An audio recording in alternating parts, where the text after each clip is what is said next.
Today we're going to learn how to interpret expressions. So interpreting expressions, when we interpret expressions, we are being asked to think about a more complex math problem and then to solve that problem. There is a list of rules we must follow to interpret expressions. So many people use a mnemonic device to help them remember how to solve these problems. A common mnemonic device for order of operations or interpreting expressions is "Please excuse my dear Aunt Sally."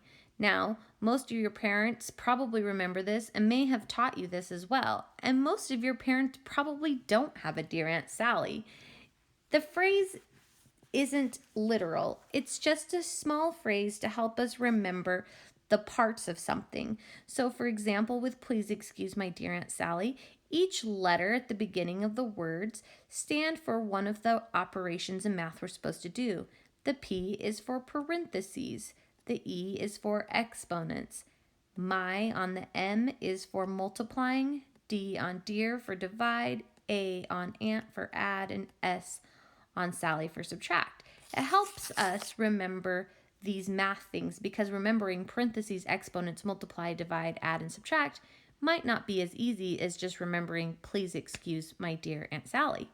Now, one small thing that we might notice, a lot of us now learn GEMDAS, and this is kind of a newer thing because even when I was in school it was PEMDAS. The G is basically the same thing as parentheses, but it stands for grouping symbols. So that could be parentheses, but also brackets, which are a little more squared, and braces. And in the 5th grade, we're not really going to do a lot of problems with brackets or braces. So why do we follow an order? We follow an order so that all people who solve the same problem get the same answer. If we didn't have that, we could have a variety of different answers, and some would be right and some would be wrong. And it might not seem like that big of a deal now, but in context it could, depending on what you're solving for. So there are many situations in life where we actually do use order of operations, but we don't really think about the fact that we're doing it. We're solving just life problems that come at us. And depending on how we choose to go about doing that, we could get a correct answer and make things a little easier for ourselves, or make it a lot harder if we don't. So I wanted to show this example of 1 plus 2 times 3 in parentheses. Now, typically in math, I think I go from left to right. So I'm going to do that problem left to right. So 1 plus 2, that's going to be 3. And then I times that by 3 and I get an answer of 9. Now, I did not follow order of operations, however, because in order of operations, my "Please excuse my dear Aunt Sally," it says that I should do my parentheses first. So I'm going to try that instead. So if I do 2 times 3 first, I get 6. Then I can add that 1 on, and now I get an answer of 7. So here's just a small example of how you can see if you do not follow the order, you're going to get a different answer from someone else, and we need us all to be consistently getting the same answer. So it is important that we follow the rules for consistency's sake. Okay, so here we're going to try a couple of examples, and we're going to keep the mnemonic "Please excuse my dear Aunt Sally" in mind as we do these problems. So to begin with, I have this 1 plus 2 times 3, which is in parentheses, and subtract 4. So first thing I always do is I start with parentheses, and I do have a set of parentheses, so I'm going to go with 2 times 3. That gives me an answer of 6.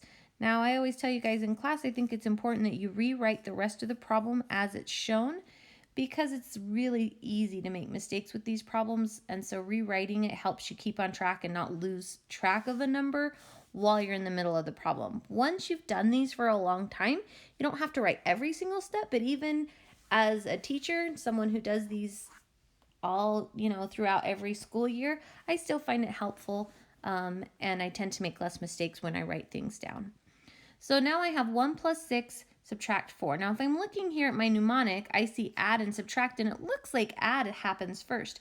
But really, with add and subtract, it doesn't matter which one you do first. You just always go from the left side of the problem to the right side of the problem. So we're going to start on the left side of the problem over here and move to the right. So I have 1 plus 6, and that's 7. And then I will subtract 4, and that gives me a total of 3. All right, I'm going to erase our work here. so that we can begin our next problem and have enough room for you to see. And I think I should have picked a larger eraser because that one is taking a bit of time. All right, let's choose a different color. Let's go ahead and work with a green this time. And now we're going to have 1 times 2 plus 3 in parentheses and divide by 2. And I'll already tell you, Mrs. Hernandez put in a tough question here because it's not going to work out evenly, but I will show you what we can do from there. So I'm going to start with parentheses again because I always start with parentheses. So 2 plus 3 is 5. And then I'm going to go ahead and rewrite the rest of the problem. So now I have a multiply and a divide, and if you look here on the order of operations, multiplication and division, it looks like multiplication is first, but in reality it's not. It's the same as the adding and subtracting. I just have to go from the left side of the problem to the right side of the problem. So I'm going to start with that 1 times 5. That's going to give me 5. And then I'm going to divide that by 2. Now, typically, Mrs. Hernandez wouldn't give us one like this. I'm going to go ahead and write my answer as 5 divided by 2, or 5/2 as we would read it as a fraction, and that would be accurate. All right. Let me just give you an example. I want to switch this problem just slightly so that you can see what it would be like if I actually had a whole number. So let's say instead of a 1 that Mrs. Hernandez had put a 2 there, then I would multiply that and get 6 divided by 2. And so my answer would then also be a whole number answer rather than a fraction. And I would say 6 divided by 2 can be 3. Okay. All right. Now let's go ahead and look at one additional problem. So for our last problem here, we are going to have 1 plus 2 times 3 in parentheses plus 3 squared, or to the second power. So now we're adding in that exponent. So again, I always start with parentheses, and I have a set of parentheses. So 2 times 3 is going to be 6. Then I'm going to add in, or I'm going to rewrite the rest of the problem so I don't mix anything up. Now I have an adding, and an exponent here. So if I'm looking at my order of operations, the next thing I need to do is an exponent. So here I have 3 squared. Common mistake is that a lot of students want to say 3 times 2, which is not accurate. It's telling us that we have 3 2's.